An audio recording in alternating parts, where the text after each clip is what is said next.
Hey guys. Hey Bill. Stuart, g'day. Dan, hello. Um, just got your message, Dan.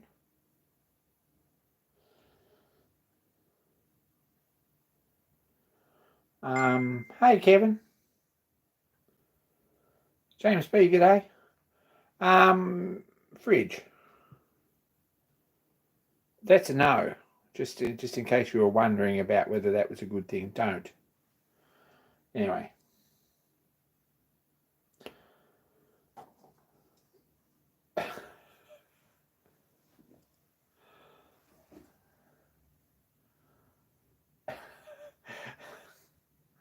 Yeah, it'll have a 7-to-1 diff or something, and it'll do about 30 kilometres an hour flat out, and it'll do about 1.5 miles to the gallon.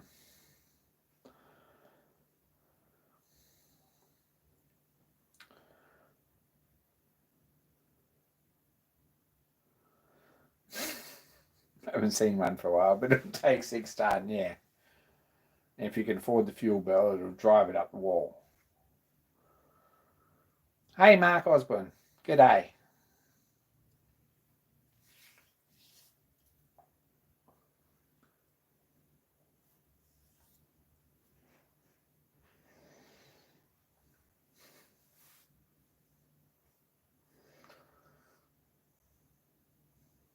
Tea and biscuits, g'day. Anyway, that's what we're at. Don't do that.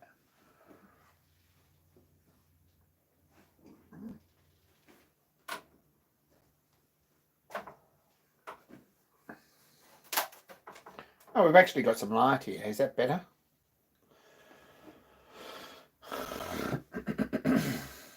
That's better. Now, bit of a mixed weekend, actually. Like, a lot of a mixed weekend. I've got bits here everywhere. He wants to see what we were doing. I've started on these. I haven't got them finished, and I may not get them finished this weekend, but I've started on them. I don't know if I showed you that. These, yeah. We're getting there, right? Probably I'll get more stuff done. Now,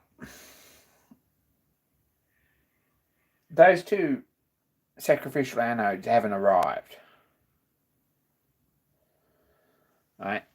So I do have 2 plugs, so if push comes to shove, we'll put them in and put the anodes in when they do arrive. But they might be before Friday. Okay.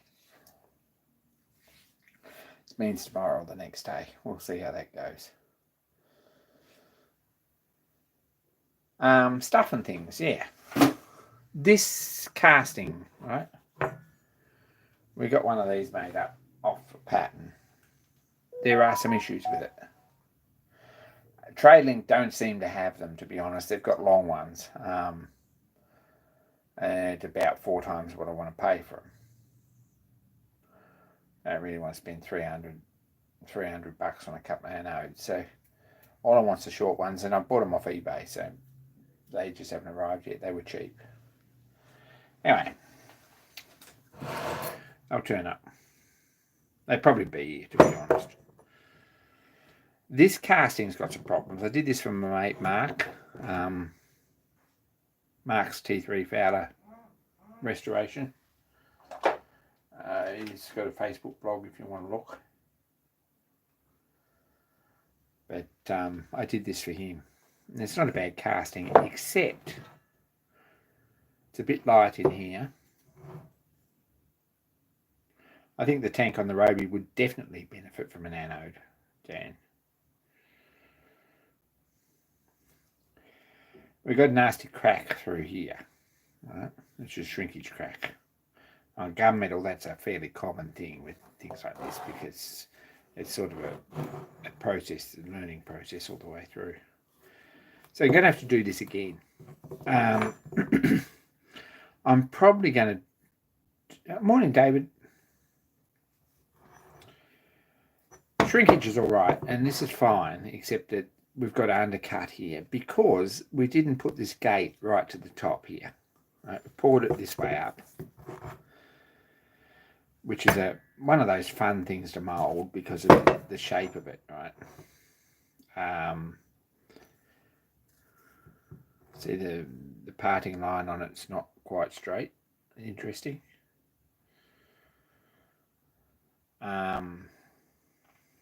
Raymond Martin, come and give me a hand with this, and I really appreciate it because I might have given up without him. We had moulded it a few times actually before we got one that was half decent, and by that stage we didn't really think it through far enough to fix it. This would benefit, of course, for the more of a arris or like a more of a cove on there, or a bit more of a radius in this groove for sure. But if we had brought this up to the, or down to the, right to the edge of this, or even a bit further, so you had to sand a bit off the top, then what you would find is that there aren't as many corners. See, this is going in there, and then it's coming up to here, and then it's going in there, and then it's coming up here. And with gunmetal, you find that sharp corners will significantly cool the metal, and that's why that's cracking. So it's coming up here, and we put a riser on here, but it's basically, by the time it gets there, the metal's cold and it's not sticking to the metal that was in there before. So that's fixable by putting a bigger fillet on the pattern. And when we mould this and we scoop out a channel to pour the metal into, we bring it up here to this edge, and then you won't have this issue. But apart from that, it's not a bad casting.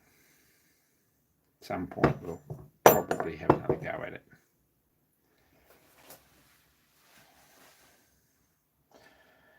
Anyway, so it's basically, it's not entirely scrap, because there's a way that you could make this valve up. There's a much more sensible way to make this valve up in the home workshop so that it's good. Not exactly to the drawing, but there are ways to put this together. This is a really interesting thing to machine, because there's a hole tapped in here, which is probably, I don't know, I don't feel like it's 1/2 inch BSP. But this one here threaded is a 1/2 inch BSP, and these have got to line up. So you've got to set this up somehow and thread this one, machine it and thread it, and bore it all the way through. And then you've got to set this up on this bore at the back, nice and parallel. And you've got to drill this one through and machine it and cut the seat on the end of this hole that's through here. So it's not a very easy thing to machine, because you've got to set it up twice. Does that make any sense? We've gone straight into this. I'm sorry, guys. But this is a bit of a challenge. If in hindsight you would chop this off here, and you were to thread this all the way through nice and neat, like just run a tap all the way through it, thread it from one side. Morning, Paul. And you've got a brass nipple with a hexagon inside, or a hexagon in the middle, and the seat machine on the back. And you screwed that in there so that the seat was actually on the end of the nipple rather than in the casting, right? That would fix that problem and fix your parallelism problem, and it would make it a whole lot easier to fix if you ever had to remachine this seat, because all you'd have to do is unscrew this, put it in the lathe and machine it and put it back together.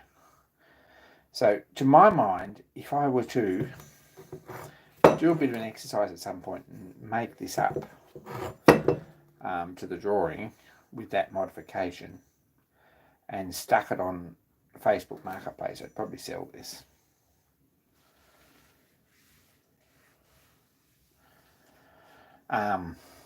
Anyway, but from a point of view of actually doing it by the book or by the drawing, which, to be honest, is what I do. I can't judge anyone else on that. This casting's more or less scrap.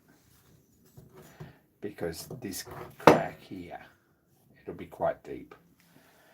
And I would be interested to chop that off there and see how deep it actually is. I might do that at some point and show you that.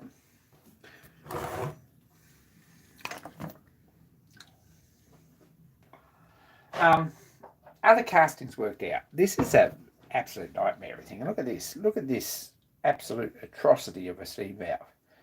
Who thinks of this stuff? Monkeys in the Fowler shop. Now, hey Chris. This is an absolute atrocity of a thing. It's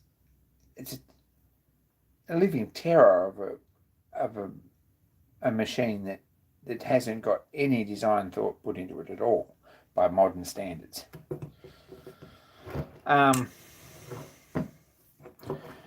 Right, this arm here screws on this thread. Right, it's tapped through here and it screws up on this thread. Now it's got to screw up just enough so that it tightens up exactly 90 degrees to this face. That's ridiculous, because you've got to either counterbore this or, I don't know, make it a tight enough fit, or put a washer on it, or machine this down a bit more until it fits or something. Anyway, I put a counterbore in this because it's got a bit of a round corner in the end of this thread. I put a counterbore in this and it screws up. I got it to screw up pretty nice without a whole lot of messing around. What you find then though, right, is that these two slots on the bottom,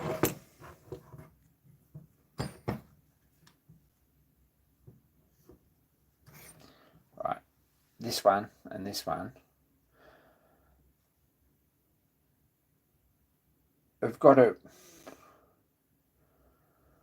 somehow line up to fit this lever in, right? And this one's got to be sort of in the centre of this gland here, because that's where the rod sticks in and out there, see? Hey, Russ Knox. And this has got to pivot down here. Now,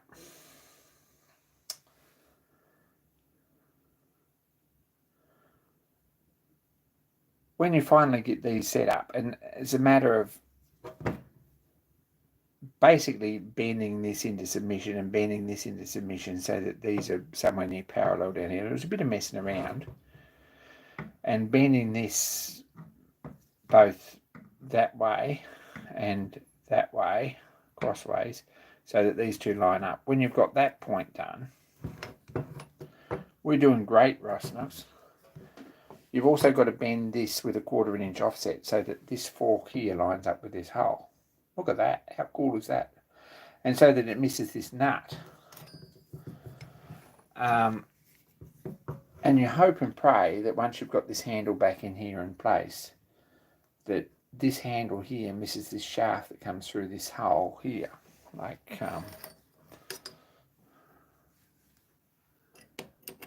right.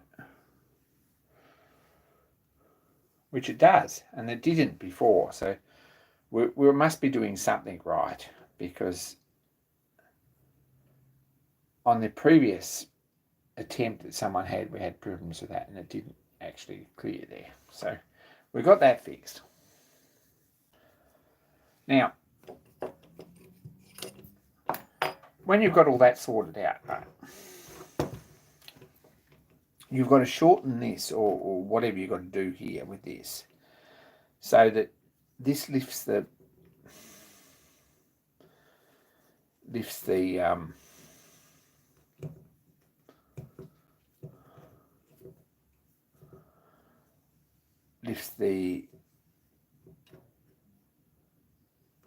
valve off the seat at exactly the right spot.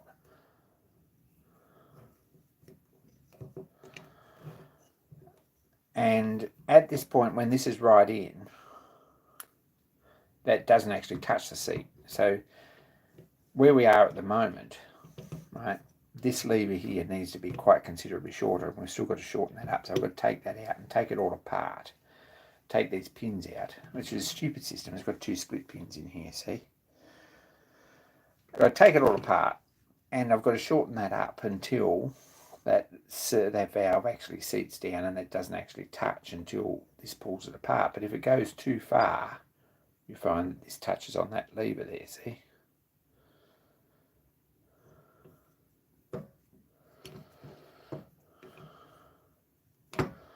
So somewhere in about there, it's got to operate.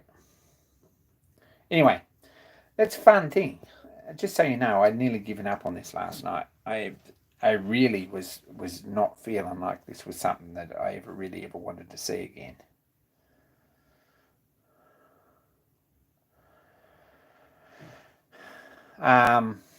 Can make this longer. That's according to the drawing. It's all going to work, but the amount of time I spent messing around trying to get this lined up so that this actually works, and it still could do with a file through there probably. One of those pins or something's a little bit tight. I don't think it was like that last night, but I don't know what's moved or whatever. And it's also got a bend in that way, see?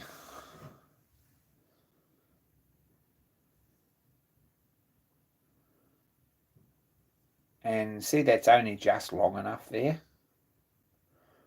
to work on that rod. It's plenty long enough, but it could have been a bit longer. The Fowler drawing says that it needs that bend between this point and this point, which is sideways, which means that fixes this problem rather than alleviates it. And if this is the straight piece up and down here, from back here on the side, like straight all the way through there, then this is a fraction longer because you lose a bit of length there when you bend it up. So they're all learning curves and things like that, but this is an absolute nightmare, everything, and we've still got to pack the threads and stuff in it.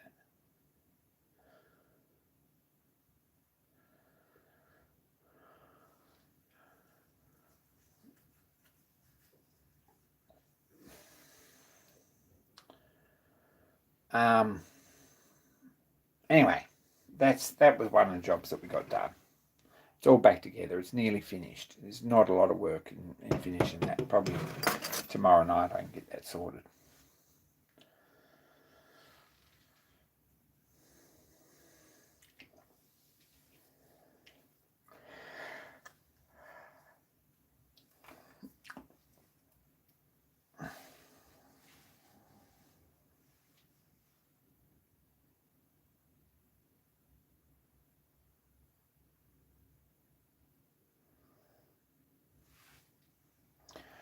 Tea and Biscuit says you need to attach a steam chest back to a copper boiler on a 2-inch something. On a 2-inch, not sure what the 2-inch is. Do I need a gasket as well as a steam cell? More information. Any more pattern work, mate? No, but I have got this casting and this casting on this, and there's another casting there that's no good over there. The other one that was looking pretty tired last time everyone was here is this, right?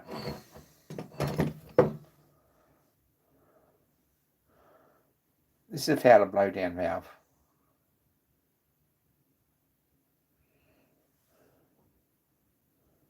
Sort of. Didn't seem to have a gasket. It may not have had a gasket. If it fits nicely and you put a bit of steam cell in it and it doesn't leak, put it back together.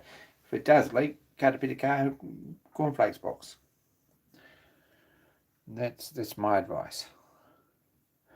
Or do what these guys do and just find a couple of gaskets and a bit of gasket paper and a couple of washers and fit it all together and find a rotten old nut and pin it over on a stud and make a bolt, and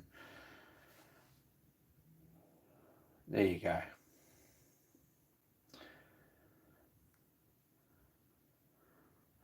Big thanks to John, who's up past his bedtime. Appreciate that.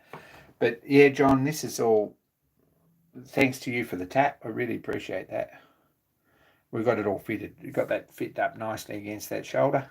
Everything works sort of, more or less. But I was tearing out my hair a bit until then. I was starting to wonder about it. This here, case in point, right?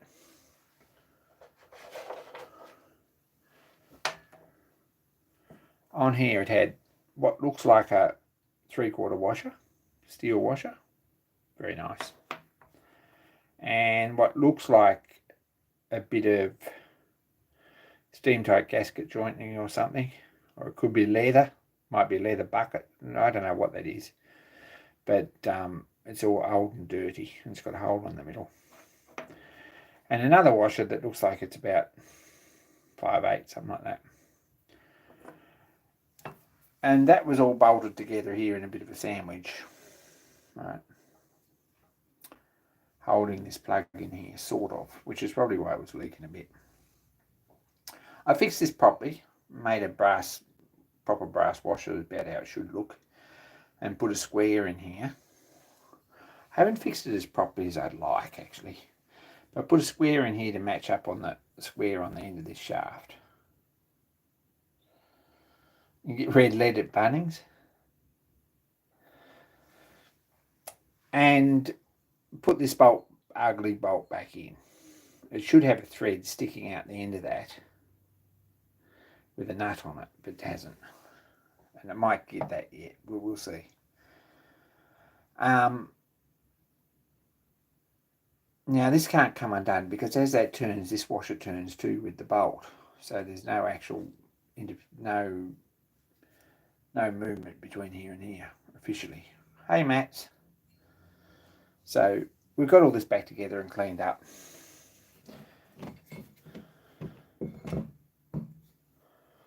There's a really quality flange here with 4 cutouts in it.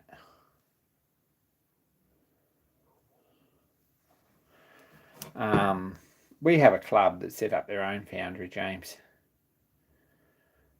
These cutouts here are to go round the rivets on the side of the water jacket on the firebox. No one thought that it might be a good idea to make a flange that actually fitted. You just make a big round flange and you grind out the bits so that they do fit and so that it fits up nice and tight. It's a bit ugly, but that's how Wayfowler did it. Another job I did last night, late, when I got home,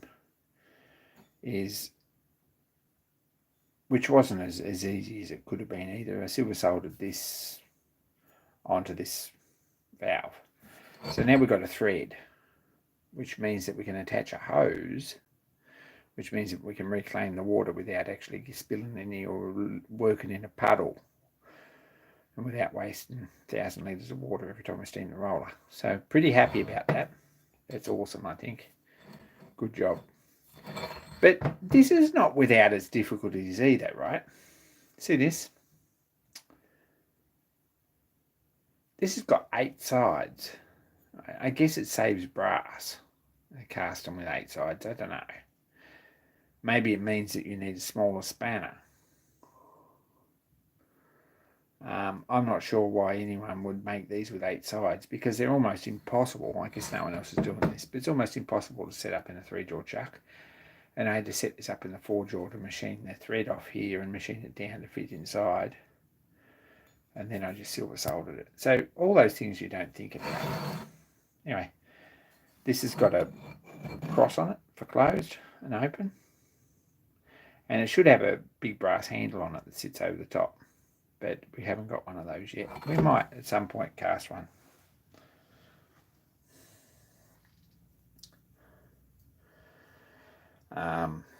Something else to fall off down the bush, to be honest. Anyway.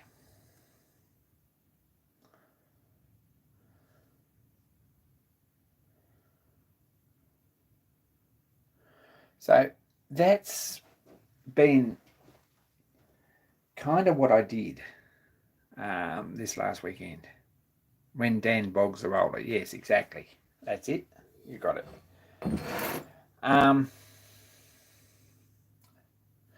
That's what I've done this last weekend. If we have a look, this was one of the pieces that we replaced. Right? This is ugly. I think there's the rest of it. Yeah. So it's also not straight or anything else. It's just been beaten into submission. It's got hammer marks all over it, so that sort of to get it straight, and it's been welded up, etc., etc. I'm kind of not sure I was entirely driving. I was being told that it was safe. This piece here we've replaced, which is good because that's really ugly. Like, holes aren't exactly in the middle and they're all oversized. It's been welded up here. It's been welded up here. It's got way too much gap in here.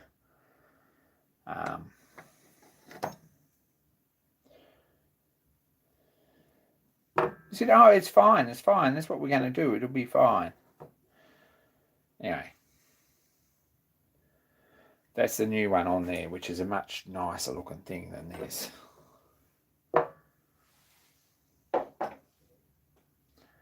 And the new one of them on there as well, which is, I'm not sure if it's any nicer, but it does the job. And we've got an actual starting valve that works, I think. I hope, maybe. It probably may be exactly what you'd say then. Just saying. Now, I dropped this fork here somewhere, right? And I spent at least 4 hours on the weekend that I could have been doing other productive stuff looking for this fork. And then had a bit of a dig around and found a bit of gunmetal that I was going to make a new one. I was walking through the lounge and found this up against the wall in the corner where it had obviously fallen out. So I found it again. So we've dodged a bullet there.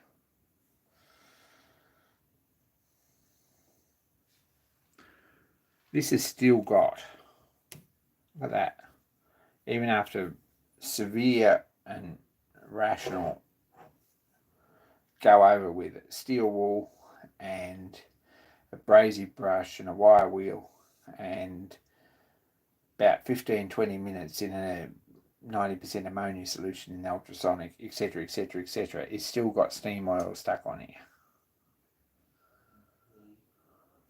So nice.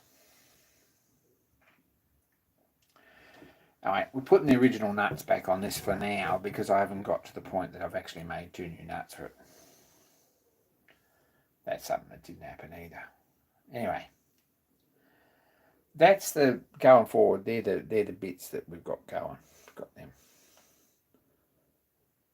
I think looking pretty good. So next weekend we're going to put these on, make sure everything works, get everything working. Curse and swear when it doesn't. I'm going to try not to get too much more steam oil stuck to it like that. And there's 30 years of steam oil there to have 1/4 inch of build up on something that doesn't chip off.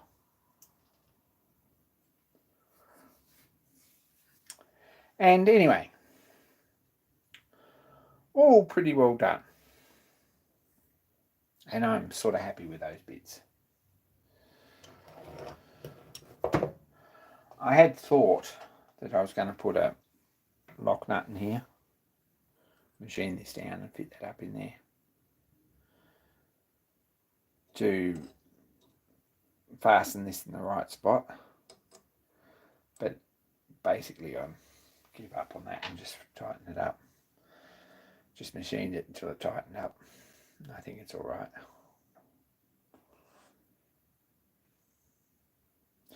But huge thanks to John Pettit and Raymond Martin over this last weekend for giving me a hand to get all this sorted, because it's a bit of a nightmare.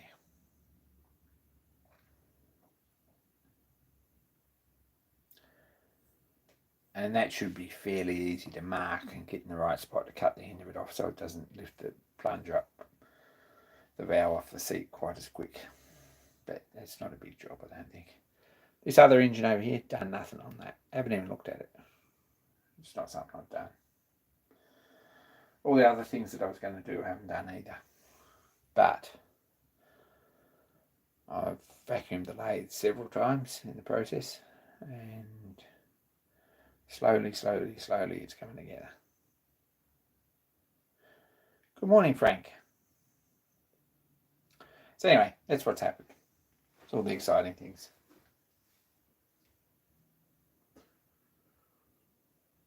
I have got an old second-hand anode, and I thought, well, if I could drill the original 2 plugs out, right, I could probably trim the magnesium down, or whatever it is, zinc or whatever, down on the end and poke them through the holes and re-weld them, and I could have a sort of a second-hand one that's about 90% that would do the job for a bit. But it's not as easy as that. I had a bit of a mess with that. Not particularly successfully. Not a big fan. So I think we'll just wait for the bits to screw them in. Take care, Chris. They should definitely be here before our road run. Definitely. Anyway.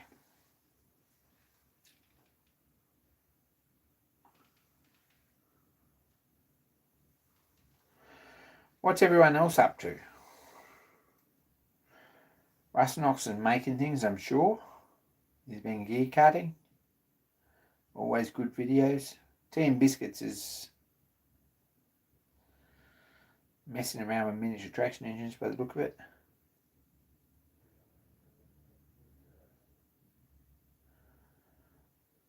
Bill's got a new video about the fire.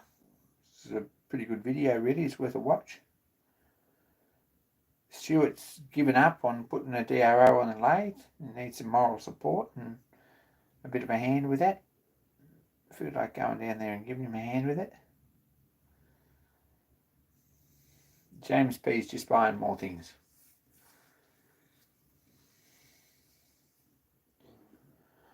And John Pettit's trying to order online some asbestos for a small job. What sort of asbestos do you want, John?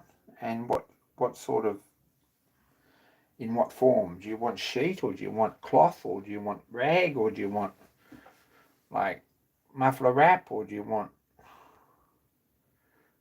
like a paste, or do you want firebrick cement, or what exactly? More information. Bill's thinking about whiskey. Deadly toast up.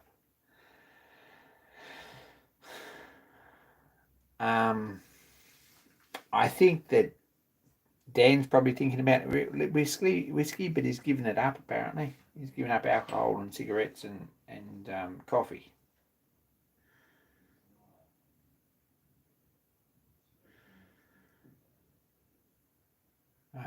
Which is fairly simple, really. He's halfway there already because he doesn't smoke.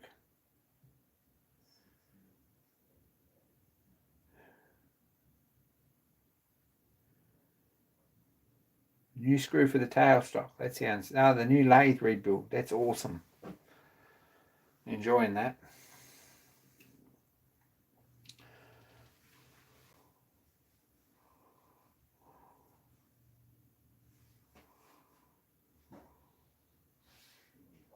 Hey, Raymond.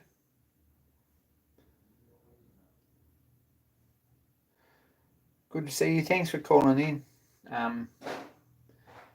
yesterday, and thanks heaps for all your help at the foundry. Really appreciate the help to get this to somewhere near you. The people who've given me a hand with this is great, because it's a bit of a challenge. But I think we've got it all together. It needs a little bit of fine tuning and a little bit of adjustment, and I think we'll have it going. A litre of mercury. What on earth are you making?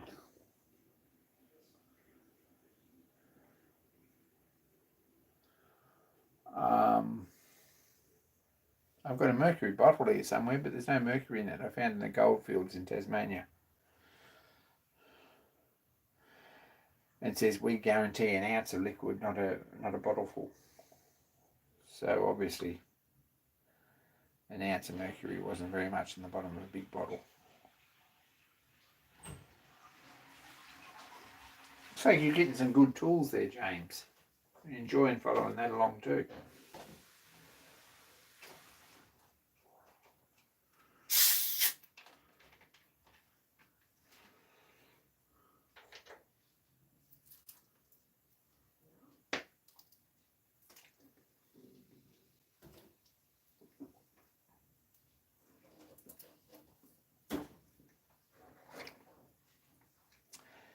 So you leave us wide open, John.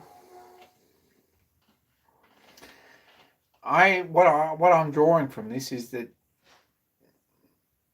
a lot of things that were previously unexplained have sort of, there's explanations for them now. So I'm kind of glad.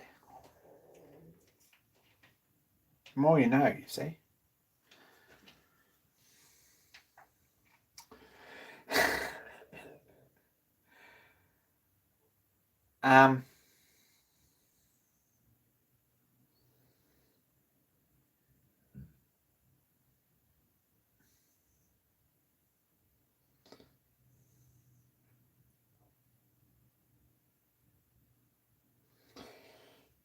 And we probably got more mercury than anyone, and red lead and asbestos.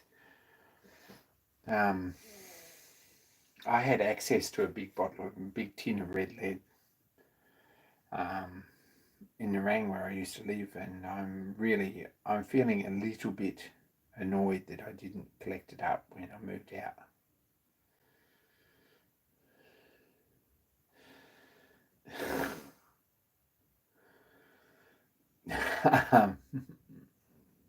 But this modern pipe sealant and stuff is certainly a whole lot better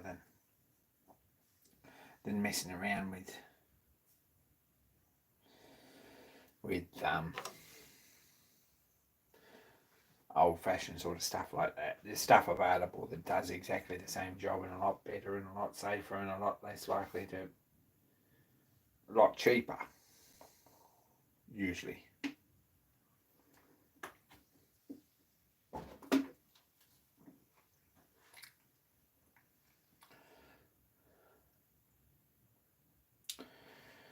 Anyway, it's all done. I was going to rivet that over, and then I thought, well, I'm probably just going to bend that shaft if I do that, so I'll just end up running a bit of silver solder down it. That's never coming off.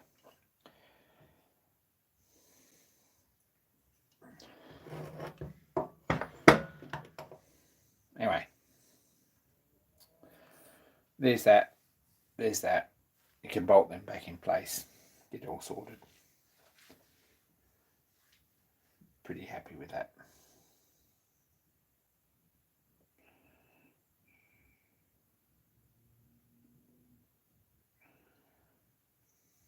And I still haven't got to Dan's birthday present, but I might even sit down and machine them. They wouldn't take much doing.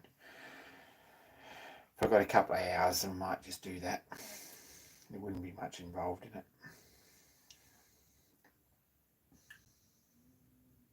There's a fair bit of brass to come off them, and it tends to be fairly messy, soft stuff.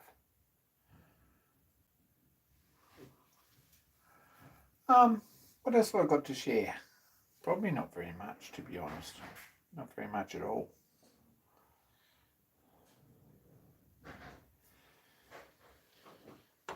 There's a lot of stuff going to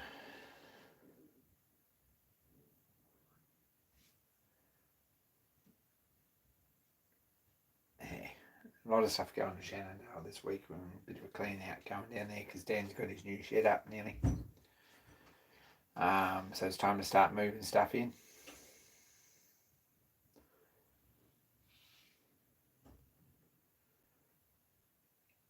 He's obviously not listening. Well, there's a bit of lag because that would have got a reaction.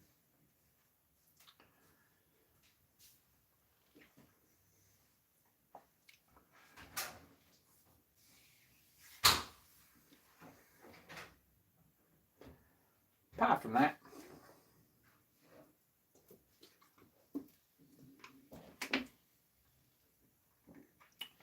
he's the late Mr. Peter Noddle.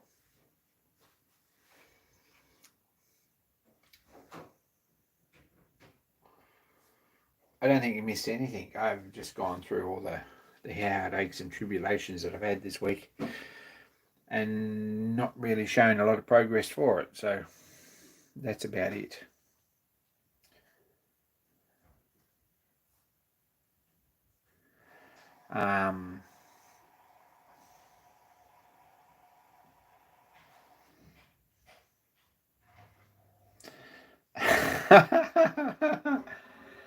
I saw a very nice Shablin gear cutting attachment for a plane tuning for a 102 on Instagram this week. I nearly shared it with you, James, but I thought you don't need that sort of angst. But it did show how all the bits are in the box, and it was a bit inspirational. But it was also all on lathe that was that clean that obviously has never done any work in its life.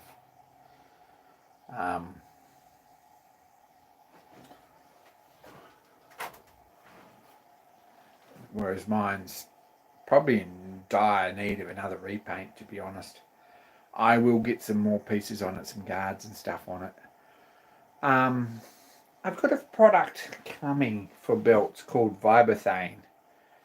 I think it's called Viberthane, which is a composite rubber fabric, sort of a leather substitute, which is very, very hardy and seems to be stretch proof and all that sort of stuff.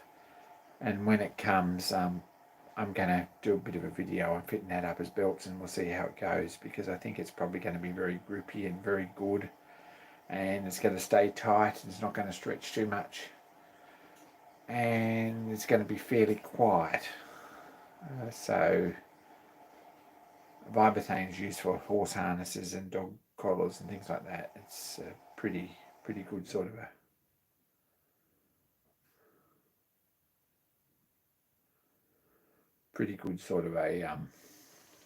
product, I think.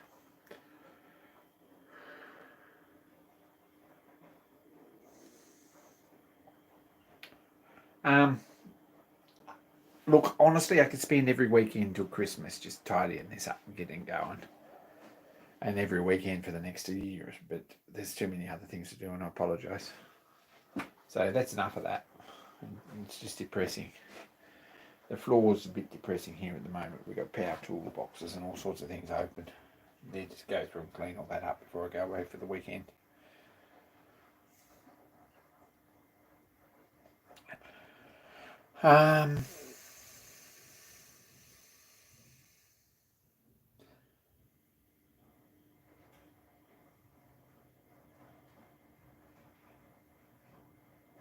Interesting, Randy. I'd like to hear anything about that.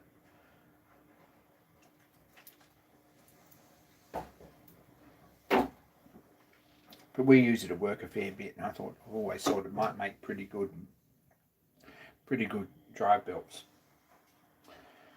And it's available in all sorts of sizes up to we see it regularly up to about 3 inches wide, but it probably is available wider than that.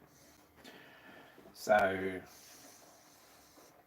it's not crazy expensive. It's about $2 a metre, something like that, or $2 a foot, because it's American. So it's sold in feet, which is a bit bizarre. Like, it's really a bit strange, and it's in all imperial sizes. So I think it's $1.40 or something a foot for an inch by 3/16. So I think I've got about 10 feet or something like that for a start. And we'll get that belt on the main drive belt done, and if it looks like it's going to work,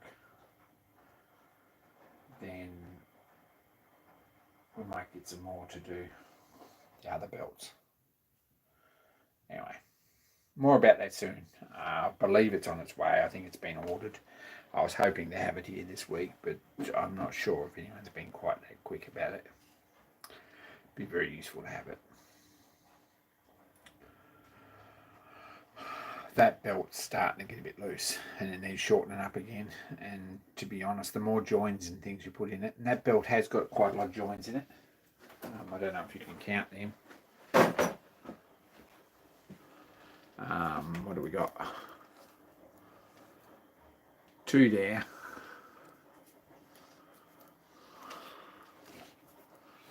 3.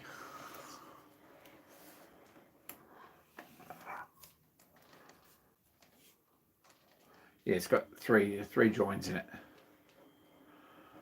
The more joins you get, the quicker it stretches, and the less likely it is to hold. So some of those joins are getting pretty ugly, but it really it's quite loose here. So it wants shortening up again. But I might just put some of this new stuff on, see how it goes. This has been machining brass, and I didn't sort of tidy it up too much last night after I finished that washer on that valve, which was about the last thing I did last night, was make that washer for there. Anyway,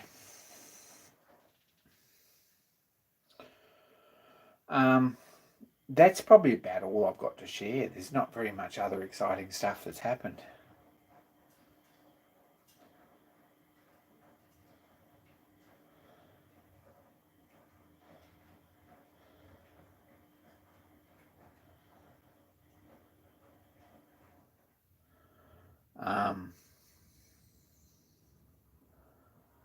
That's about where we're at. Hopefully this time next week we'll have all these bits on here and we'll be able to sort of say that we've had some progress. See how we go. Not sure there's much else to add. Probably nearly going to call it, guys. It's been a big week and I was a bit stressed about these, and I'm glad that it's finally coming together, and I might come home tomorrow night and finish this valve here in particular off, get it all sorted out and functioning properly. And maybe if we've got some time left over on Friday, that'll happen and we'll get those caps finished, but I'm not sure that's going to be a thing. Anyway, I don't know, Peter was calling you an ugly and you're calling yourself an ugly Peter, and I'm not sure that's really a particularly endearing thing to say about anyone, even yourself. So ease up for a bit.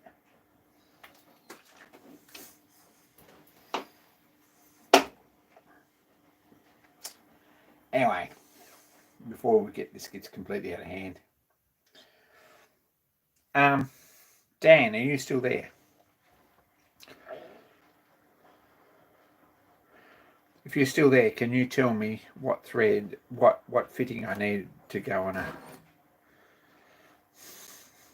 on the end of a hose, so I can buy a fitting for this?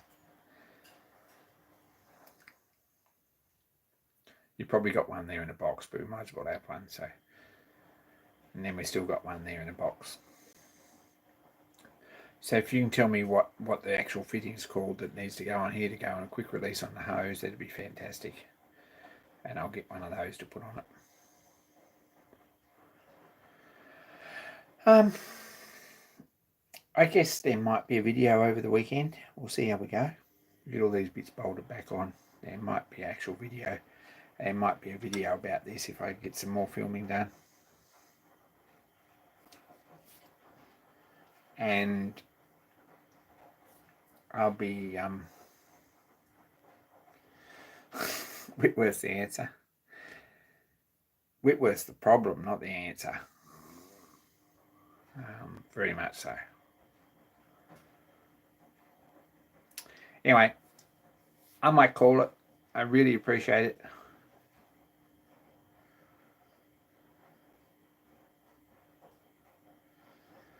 Take care, and more soon.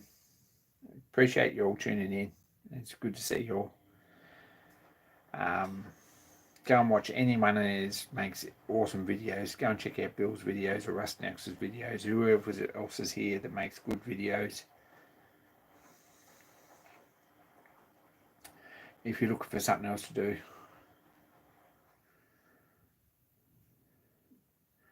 And I'm probably going to be on Discord for a bit. We'll see how we go. Not going to be too long. Thanks, guys. Be kind to each other, and I'm out.